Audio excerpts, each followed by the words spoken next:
Hi.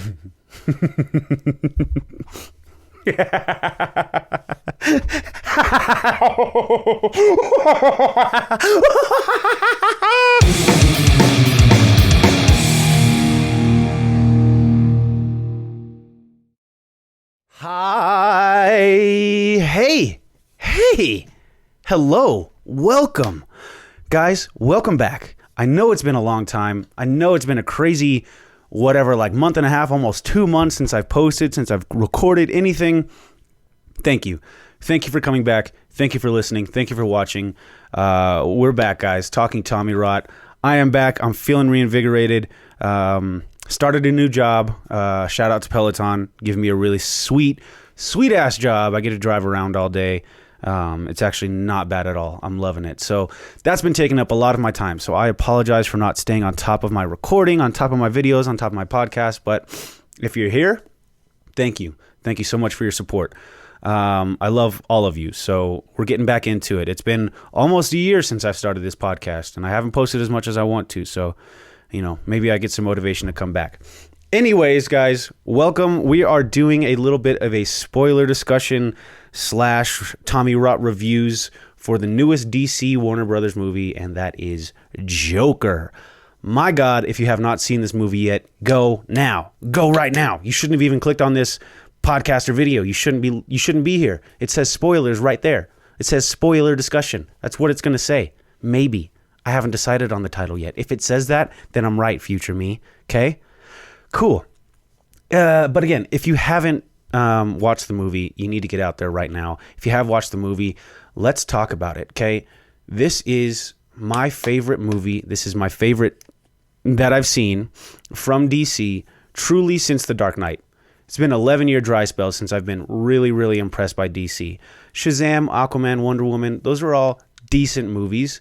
Really you can't even touch the Joker and the way that film was made. So I kind of really want to get really down into it. Sorry, my computer's giving me a notification here. Anyways, I really want to get down into it. The Joker was fucking sick, yo. It was sick. It was sick. It was twisted. It was demented. It was in your face. It wasn't as violent as everybody thought it was going to be. Like, the first reviews were like, oh, it's so violent. It's going to cause violence. It's going to cause white males to go out and cause violence. Which, white males are crazy, all right? They're fucking nuts. They're going to do it regardless, though, if there's a movie or not about it. They're fucking crazy sons of bitches, okay? American Psycho came out in 2000. Did we have a mass, just fucking huge number of serial killers come out of that? I don't think so. John Wick, the director, the director of Joker, Todd Phillips said, why is there so much outrage over my movie when the hyper-violent John Wick 3 just came out months before and nobody's complaining about it? You want to talk about gun violence? Watch the John Wick series. I'm sure if you're against gun violence, you'll be thoroughly upset by the John Wick series, okay? The Joker he uses a gun like twice, 2 or 3 times. Come on. Stop complaining, you snowflake fucks. I'll get to that point, though. Firstly, I want to say Todd Phillips and Joaquin Phoenix, the director of photography, whose name is slipping me right now, and the screenwriters who helped Todd Phillips write this movie, really just good on you, guys.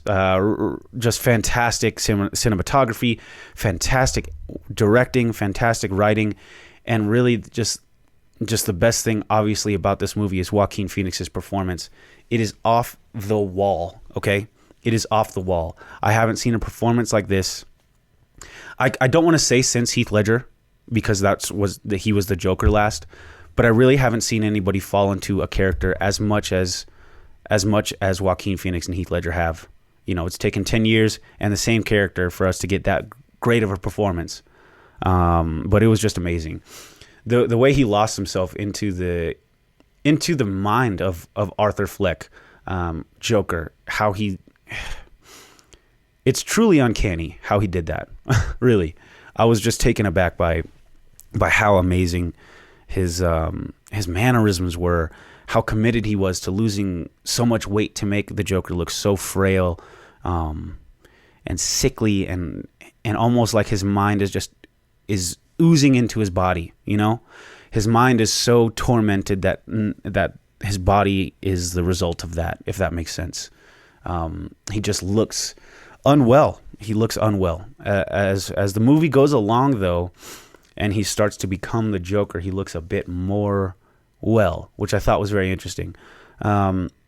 We begin this movie, and we get Arthur's. We get an introduction to Arthur as him being a clown who is dancing around with a sign.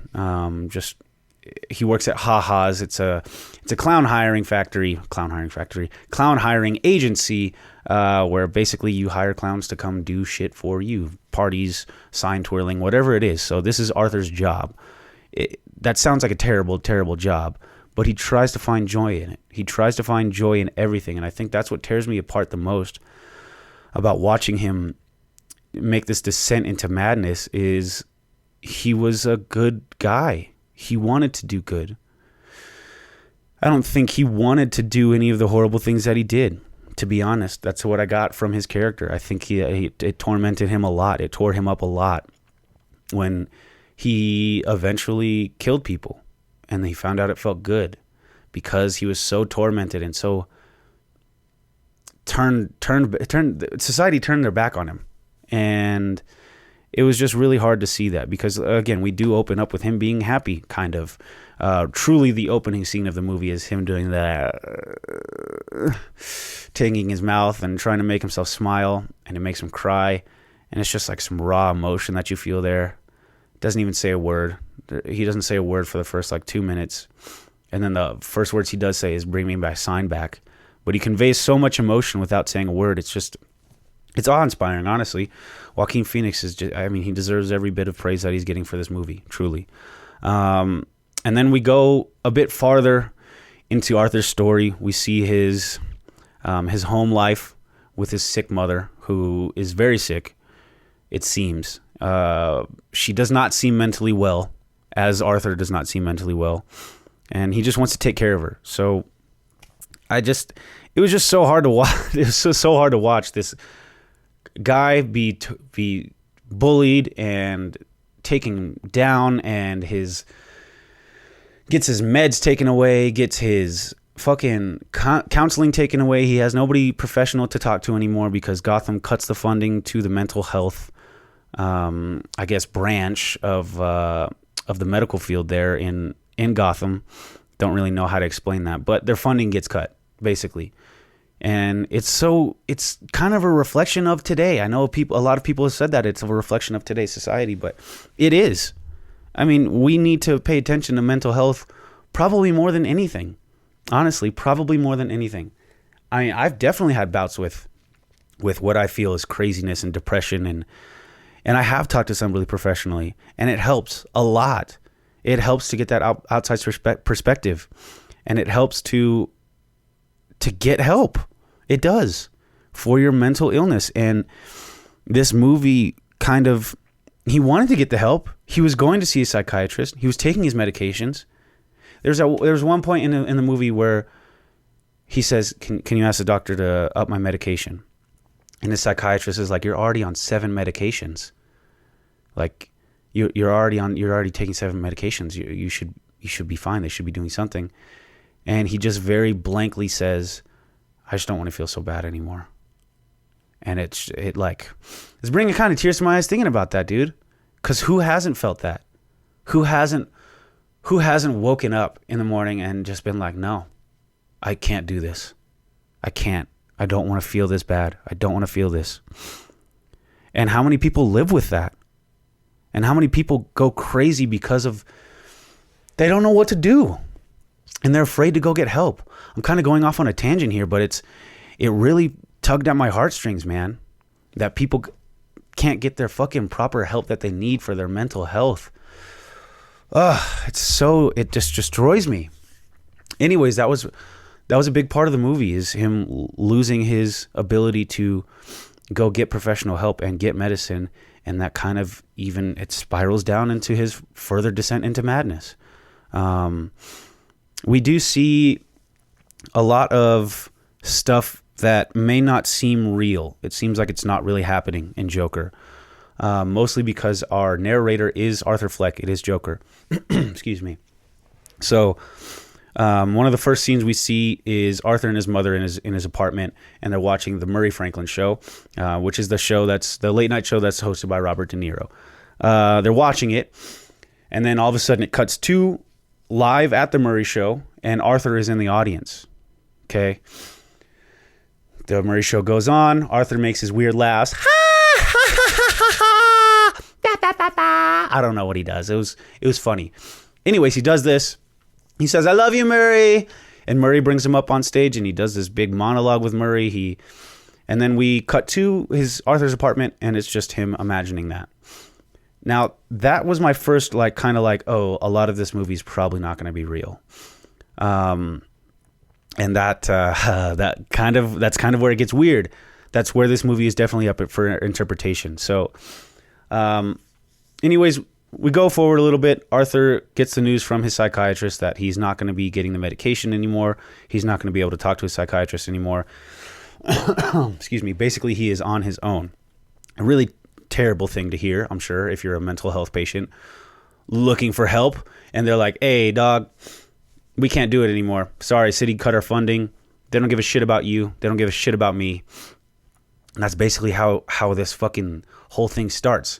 And really, I guess the catalyst that starts Arthur into this path of violence is after in the first scene, he gets beat by a bunch of kids. He gets jumped for a sign. He works at the clown agency, and one of his buddies at the clown agency says, "Hey, man, I heard about that beating you took down. You got to stay protected out here." And he gives him a gun. Now, how real that scene is, I don't know, because the guy is kind of creepy, and he's like just up and literally takes a gun out of his locker and gives it to Arthur, like in a plastic, in a brown paper bag and everything. Don't know how plausible that is, because then even the guy is like, "You can pay me back later, Arthur. You know you're my special boy." I feel like Arthur's imagining that. I feel like he bought it off of somebody, or he found it and he's just imagining that happening. I don't really know, but he gets a gun. Okay, he gets a gun, and he carries it around with him. And he is in his apartment one night, and he's just playing with the gun. He's dancing. That was such a beautiful scene where he's dancing, and he's got the gun, and he's like talking to himself. He's dancing like this. He's like, "Hey, what's your name?" "Arthur." "You're a pretty good dancer, Arthur." "I know." And then he shoots the gun. Sorry, I got really into that. He shoots the gun accidentally at the wall and freaks out, but that was his kind of first, kind of like adrenaline shock of a gun. So the next day, I believe, he is working at a hospital with his clown agency. He's working to cheer some kids up at a hospital, and they're doing "If You're Happy and You Know It, blah, blah, blah." They're singing that song, and Arthur, stomps his feet with the song, and the gun flies out of his motherfucking pocket, hits the floor in a children's hospital. It's probably one of the funniest scenes in the movie, and he just goes, "Shh, you didn't see that." He hides it, but anyways, cut to he's on the phone with his boss, and he's like, "You're a fucking idiot, Arthur. Why do you bring a goddamn gun to a children's hospital? You're fired." And also in that conversation with his boss, one of the guys, or his boss says, "Barney told me you were looking for a 38. You were looking to buy a 38 off of him last week." And Arthur's like, "What? He gave me the gun." So either Arthur thinks that what's happening in his mind is real, or he is so far delusional that he can't discern what is real and what's not, or he's making things up. I don't know. Anyways, he gets fired, okay? He gets fired, and he goes on the train to ride home. During this subway ride home, he is very, very depressed. He's sitting alone. There's a girl across the way from him, sitting on the bench, in the train. And then 3 Wall Street Gothamites come in, and they're drunk, and they start talking shit to the girl, blah, blah, blah. The girl leaves, and Arthur gets his nervous laugh. Probably should have mentioned that. Arthur in this movie has pathological laughter. He laughs when he's nervous. He laughs when he's scared. He laughs when he's sad. he laughs, and his laugh doesn't match how his emotions that he actually feels. It doesn't match. So that's why he laughs in this movie. He can't control it. So in this instance, he's getting nervous. He's getting a little uncomfortable with those people hitting on that girl and being so weird about it. So he starts to laugh and cover it up. Okay. He tries to laugh and cover and like not draw any attention to himself. And then these Wall Street guys, for some reason, know all the lyrics to bring in the clowns. Okay. They know all the lyrics. So they start singing to Arthur because he's still in his makeup from the day, from his work day and getting fired. So he's still in his makeup and he's laughing. So these guys start singing, sending the clowns to him, getting in his face, getting all wild. Excuse me, I have to cough. Excuse me. Getting in his face, getting all wild. And then they start to beat him up. They start to hit him. They start to fucking jump him. And Arthur whips out that motherfucking pistol and caps him. Woo! He caps those bitches. Man, that felt good. I know I'm not supposed to say that, but those guys are being dicks and they're beating him up. And he's already been beat up. You know, I'm feeling it. This is how good this movie is that you feel good for the bad guy winning. That's rare. But you do. You're like, fucking cap those motherfuckers, dude. They shouldn't have done that to you. So it gets really violent. Kills them all. He finds out that it kind of felt good because he chases one down and just unloads on him. Okay? That. I will be honest. That scene was a little bit scary because it seemed real. It seemed like a real scene. It didn't seem like it was in a movie. It just felt real and visceral. So anyways, Arthur is fucking freaking out, and then he goes and he finds a bathroom. He runs away. He finds a bathroom, and he's in this bathroom, and he looks at himself in the mirror, and he just starts dancing. He starts dancing, and he's almost transforming as he's dancing. It's a very interpretive dance. Slow violin music is playing in the background. It was kind of awkward at first when I watched it, but then I realized how beautiful the whole thing was. Truly beautiful. It was him transforming into Joker. And it was really emotional, you know? It was really, really emotional to see that scene. It brought a lot out in me, just feeling for that guy, and it did make me feel weird for feeling good for somebody just murdering somebody, you know? And it's all make believe. It's all in a movie, but it just made me feel weird that I felt so good, getting so much pleasure from watching that person almost release himself from the cocoon that he was in, you know? And it was just very artistic and very emotional, and that's probably one of my favorite scenes in the movie. And then we cut, and Arthur is he imagines himself going and kissing his girlfriend, who's played by Zazie Beetz, who played Domino in Deadpool 2. Now, earlier in the movie, they meet in the elevator, and they kind of have a little conversation, and Arthur's pretty awkward about it. But then she comes to his apartment out of the blue and is like, hey, were you following me today? Because Arthur actually stalks her one day. And he's like, yeah, I didn't mean to, blah, blah, blah. She just has weird conversations with him. We do find out later that all of the interactions with Arthur and Zazie Beetz' character were completely in his head. Almost like Fight Club, where he pictures that Brad Pitt's character is there, but he's not really there the entire time. That's pretty much what happened with Arthur and his girlfriend, if you will. So yeah, he goes and kisses his girlfriend. He's kind of feeling good, kind of feeling different. He's like, whoa, I killed somebody and I'm getting away with it. It's feeling really good. I'm feeling up to par, but that's not really how it ends up going. He goes to work the next day to collect all his things. Everybody's like, did you really bring a gun? He's like, yeah, but Bernie gave it to me, and Bernie starts freaking out, blah, blah, blah. He punches out for work. It was just fantastic. You do see where Arthur ends and kind of the Joker begins. You do start to see that as those first murders happened. He stops taking his medication. He starts to get weirder and weirder. And then we get to this point in the movie where I think this is probably the weirdest point. So Penny Fleck, Arthur's mother, she is, during the whole movie, trying to get a hold of Thomas Wayne. Thomas Wayne, yes, Bruce Wayne's father. He is a very obviously affluent, and he's one of the leaders of Gotham. And Penny Fleck used to work for him. She was a maid at the manor, I'm assuming 30 plus years ago, and she just writes him letters, constantly writes him letters. Thomas never returns them, obviously. Thomas Wayne doesn't probably read his own letters. Anyways, Arthur gets a hold of one of the letters that his mother was supposed to send to Thomas. In this letter, it explains that Penny and Arthur need Thomas because Arthur is Thomas Wayne's son. Supposedly, Penny and Thomas had an affair, and Arthur was the result of that affair. Excuse me, I'm so sorry for that cough. But Arthur reads this. Arthur freaks out on his mom. She's like, it's true. It really happened.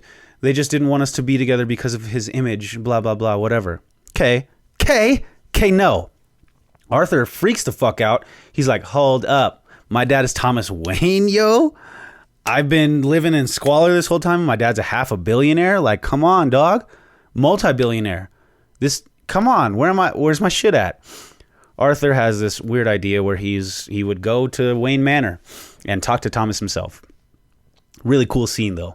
Really, really cool scene that if you're a comic book reader and you know obviously the story, it really kind of gives you chills. So it's in the trailer as well. Arthur walks up to Wayne Manor, just the front gate, and he sees Bruce, a very, very young Bruce Wayne, 7 or 8 years old, playing in the front yard. Arthur puts on a clown nose. He has his clown stuff, and he starts doing magic tricks for Bruce Wayne. They're walking. Arthur is walking down one side of the gate, Bruce opposite side of the gate, and they're walking with each other, almost mirroring each other. And you just know, you're like, that's fucking Batman and the Joker before they were Batman and the Joker. And they're this close to each other, and they're walking. It's just a beautiful parallel. It's for a Batman fan of my caliber, when I see stuff like that, it just gets me going. It gets me so pumped up. Anyways, Arthur gets close to the gate, and Bruce is for some reason not afraid of Arthur, probably because he's fucking Batman, okay? Gets close to the goddamn gate. He's like, hey, what's your name? And he's like, I'm Bruce. And you're just like, this is the coolest fucking thing I've ever seen in my life. This is so dope. This might be my favorite scene in the movie. Anyways, and Arthur's like, hey, I'm Arthur. And he just reaches into Bruce Wayne's mouth.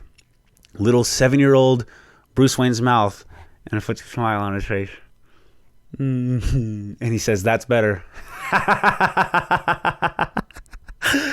Fuck, I love this movie. Anyways, it's fucking tight, and we see Alfred, a younger Alfred. He rushes to the gate. He's like, hold up, my man, what are you doing? Get his fucking hands out of your mouth. Get out of his mouth. Get away from here. Like, why are you here? And Arthur's like, my bad. Like, I'm Penny Fleck's child. I'm here to speak to Thomas. And Alfred's like, ugh, you poor bastard. He's not your father. Blah, blah, blah, blah. Your mother's crazy. We had to have her put away. And Arthur refuses. He just starts choking Alfred. And the only reason he stops choking Alfred is because Bruce is looking at him. And he's really worried. And he makes eye contact with Bruce and he lets him go. I don't know what that means. Maybe he knows. He's like, this is definitely going to be my mortal enemy for the rest of my life. Anyways, we get Arthur gets to he goes to Arkham Asylum to get records on his mom. He wants to find out if it is true that that Thomas Wayne's really not his father. But firstly, he actually goes and confronts Thomas Wayne at a screening of a movie, and he somehow sneaks into Wayne Manor and gets to greet Thomas Wayne in the bathroom. And Thomas is like, yo, you were at my gate the other day. Your mom definitely never had an affair with me. She was just trying to get at these nuts. Your mom adopted you so that she could come at me and think that was actually my child, but you're adopted, man. Sorry. So Arthur's like, yo, what are you talking about? You're my dad. Come on, dad. Gets punched in the face. Whatever. Arthur has a fucking freak out, hides in his fridge, and this is where we get to the point where he goes to Arkham Asylum. talks to the clerk. He's like, hey, man, my mom's Penny Fleck. Let me get her medical records. Is she crazy? This motherfucker goes to the basement. He gets medical records. He's like, blah, blah, blah. You know, this woman is schizophrenic. She has narcissistic personality disorder, all kinds of shit. And then he continues to read, and he's like, oh, you're her son? He's like, yeah, what? And he's like, I can't release these to you, man. You need your mom to come down here and sign for this. They get in an argument over the papers because obviously that motherfucker's the clerk is hiding something from Arthur. Arthur eventually gets the papers, and he reads in the reports that indeed what Thomas Wayne said was true. His mother, Penny, is psychotic, completely crazy, off the hinges, schizophrenic. She did adopt Arthur, and he was an abandoned child. Don't know where he came from, didn't have a name before, nothing. He was an abandoned child at like 6 or 7 and was adopted by Penny so that Penny could try to use this to get to Thomas Wayne. Meanwhile, Penny had a boyfriend who abused Arthur sexually, physically, emotionally. They said at one point Arthur as a child was tied to a radiator in a filthy apartment, malnourished, and with severe trauma to his head. So basically what this is saying is Joker, Arthur Fleck, which is not his real name. It's not his birth name. So maybe we should just call him Joker from now on. But Joker, A, doesn't know where he comes from. B, has severe trauma, PTSD, and psychosis from being beaten as a child. Okay? And that he's been lied to for the past 40 years of his life. And he's grown up with this. I'm almost tearing up thinking about, do you not feel for that guy? Everything he's gone through, and he finds out it's all a lie. And that just sets it off. He's like, fuck it. Okay? Fuck it. It's beautiful. And he kills his mom. He kills his mom. He says, you know what, Mom? You know what, Penny? He calls her Penny. I've grown up realizing my life is not a fucking tragedy. It's a fucking comedy. And he just suffocates her with a pillow in the hospital. Again, not rooting for him, but that bitch she let so much dastardly shit happen to him, and she created this monster. She was killed by the monster. Fuck you, Penny Fleck. Anyways, this is all happening while a revolution is happening through the city, because Arthur killed those 3 Gothamites, and a lot of people from the 99% and not the 1%, so a lot of the middle class, lower class, they were like, you know what? Hell fucking yeah. A clown killed these fucking 3 dickhead Wall Street motherfuckers on the train. Hell yes, let's start a revolution.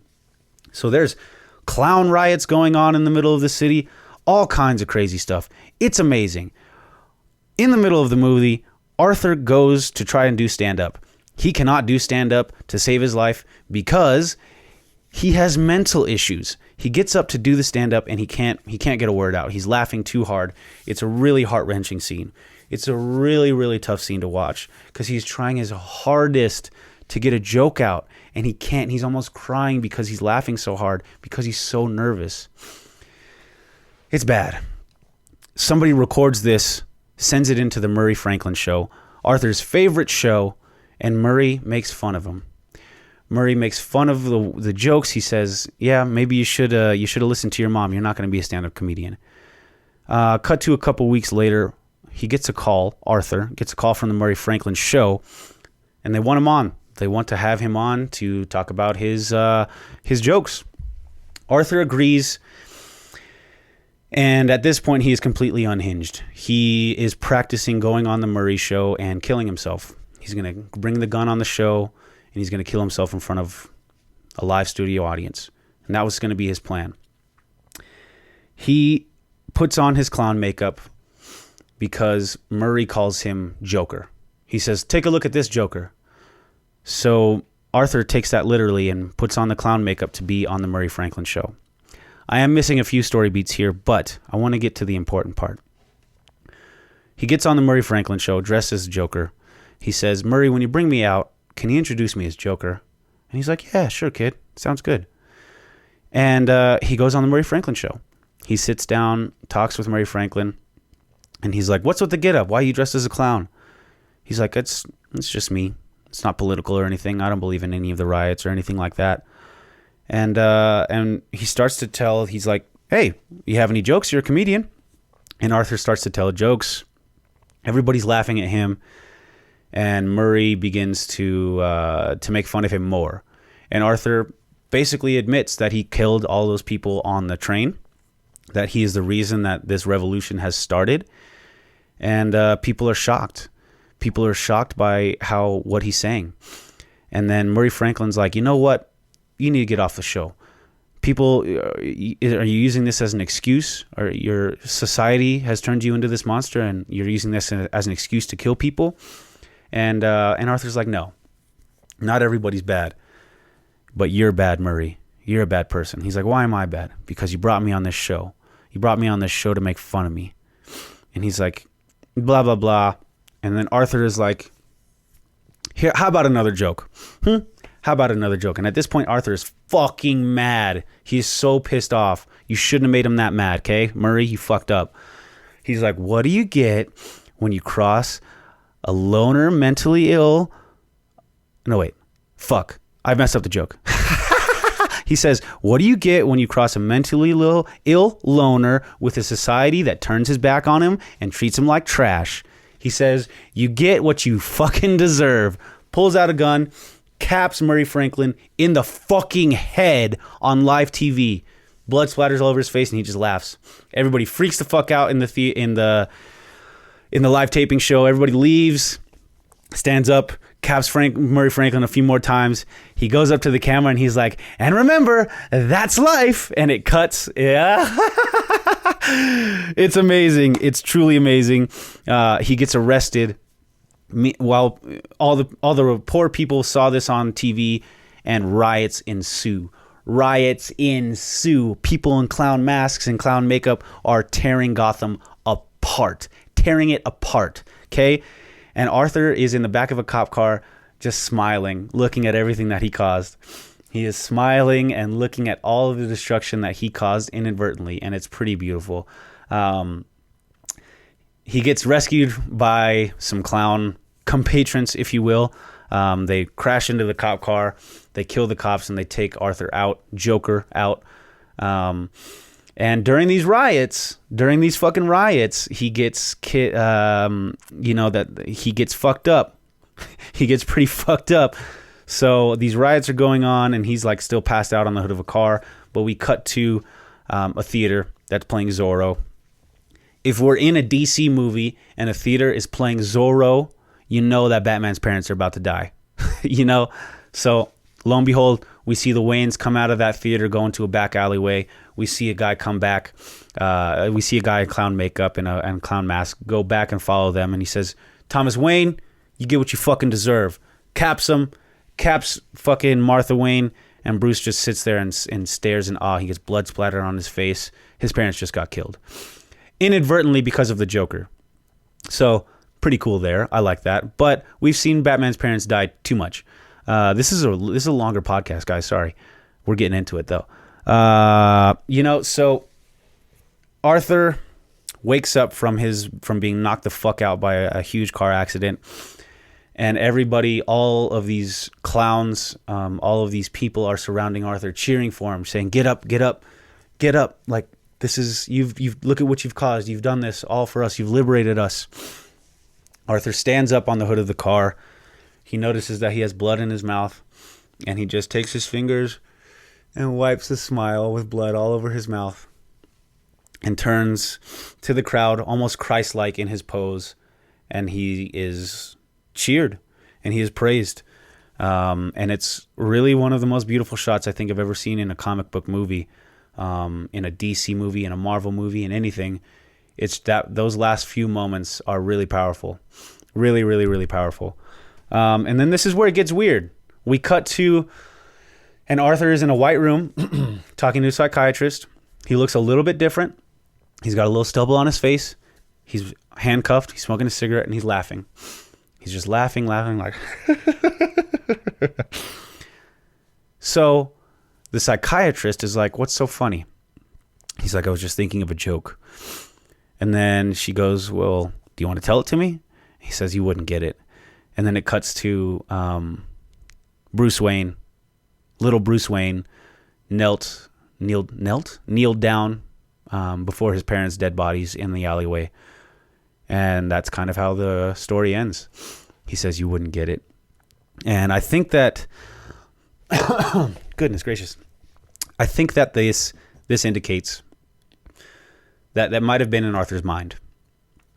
Either the whole thing is made up, okay? Either none of that happened, or he is remembering the events how he wants to remember them.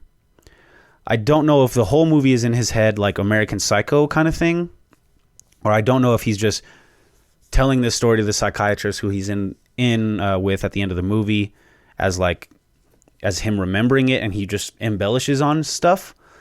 I don't really know. I've seen the movie 3 times and I don't know yet. This is gonna be a multiple watch movie. What I'm getting at is, this is a beautiful look into mental health. This is a beautiful look at society, and this is a beautiful look at what comic book movies can be if they're given the proper treatment, and that you don't stay so close to the source material that it's almost a mockery. This had comic book elements in it, but it wasn't fully a comic book. The Joker is not like that in the comics. It was Joaquin Phoenix's own take. I really enjoyed the movie. I hope everybody goes and sees it. I know I've been talking for a long time about this movie, so if you're still listening, I fucking love you. I really, really enjoyed Joker. I hope more stuff comes from this. I hope Joaquin Phoenix gets nominated and wins Best Actor. I hope the movie gets put up for Best Picture. It's really deserving of it. I give it like a 9.5 out of 10. I had very little problems with it, if any at all. So go check it out, guys. If you haven't, go check it out. Stay tuned, you motherfuckers. I'm going to try to get more podcasts going. I work with a couple nerds at my work now, so I tend to talk a lot with them about stuff. But yeah, I'm going to try to get more podcasts out, more videos out, posting more on Instagram. We're getting into the colder months. That's why I'm recording today. I'm off. I had some shit to do this morning, but it was snowing, and I was like, I don't want to go outside. Fuck it. Let's record. Let's get back into it. So colder months are coming. Maybe we can get back on the Tommy Rot train. You know what I mean? I love you guys very, very, very, very, very, very, very, very much. I hope you have a fantastic day. One last thing, I did forget to shout out my graphic designer in the beginning of the video, Mr. J. Sorio, at Oreo Designs. You can always check him out on Instagram at Oreo Designs, ORIO. You can check me out on Instagram at Garzanate, or you can search the hashtag Talking Tommy Rot. You will find all my posts there. But yeah, guys, thank you so much for coming. Thank you so much for listening. Go see your movies. Get ready for the snow. Get ready for the spooky season. I love you all so, so much. Sorry if I creeped you out by laughing so much during this Joker review. I hope you're still don't think I'm a fucking weirdo. Anything else, Nate? No, I think I'm good. All right. Well, sayonara, you fucks. I love you so much, and we'll see you during the next podcast. Bye-bye.